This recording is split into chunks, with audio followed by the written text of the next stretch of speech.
When faced with a confrontational and toxic individual, it's vital to follow key strategy number 3. Stay calm and do not react. Our instinctive ego-driven response might be to retaliate, but resist the urge. Stay present and mindful. Maintain your inner strength and remain calm. Listen actively to demonstrate a genuine interest in what they're saying. Don't interrupt, let them vent. The ego of a toxic person constantly seeks validation, especially when they're overwhelmed by negative emotions. They thrive on conflict. Don't engage.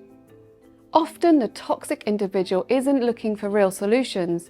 Instead, their ego seeks external reasons to justify its existence, blaming others or circumstances.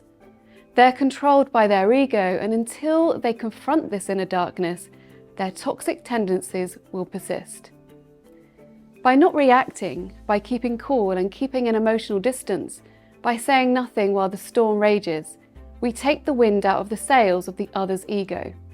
The ego cannot coexist with silence. This silence should stem from understanding and love, not superiority.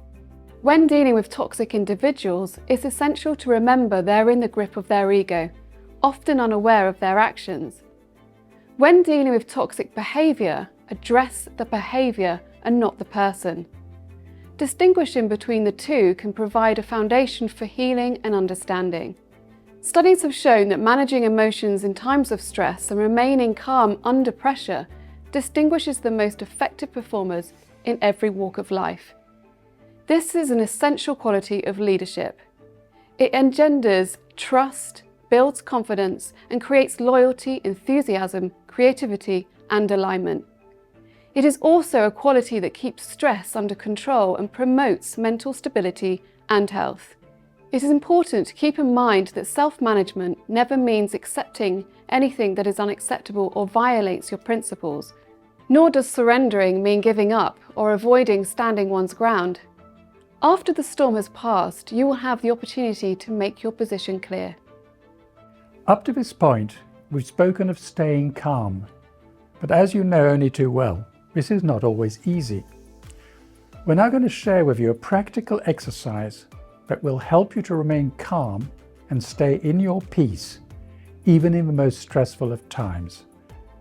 It's a simple exercise to adjust your perspective from focusing on things and form, which we call content, and which will tend to be stressful, to focusing on space and formlessness, which we could call context, and which will tend to be calming and stressful, and we'll explain this. So consciously observe your surroundings. When stressed, your eyes exhibit tension as you focus on things directly. Allow your eyes to soften and shift your attention to the space around the objects. Breathe deeply for a count of 5. Bathe in the feeling of spaciousness without effort or stress. As the sense of self and ego evaporates because you're focusing on something else, you connect to the fullness of life and to a sense of calm. You are just the I am without any ego-driven attachment. This spaciousness, incidentally, is who you really are, without the trappings of things or thoughts. And it allows you to let go of tension, suffering, and illusions about yourself. Letting go of self leads to formless peace and stillness. Everything you need is already with you here. This practice rapidly shifts your perspective from life's tensions to life's context, which is life itself. You now have a key to open the door of your self-imposed prison and access the fullness of existence. This practice, as you've realized now, is a form of meditation, but it's simple and applicable to daily life.